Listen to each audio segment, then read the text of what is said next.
Halo, selamat pagi bosku. Hari ini kita cek sambung pucuk pada pohon kelengkeng. Ini usia 35 hari ini.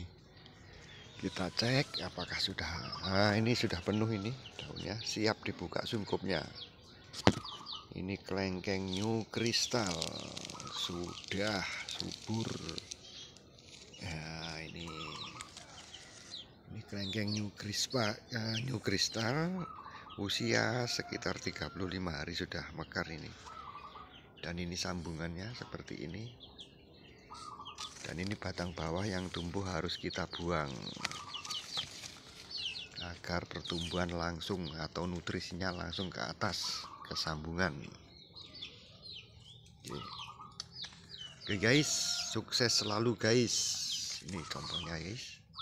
Nah, sudah tumbuh subur.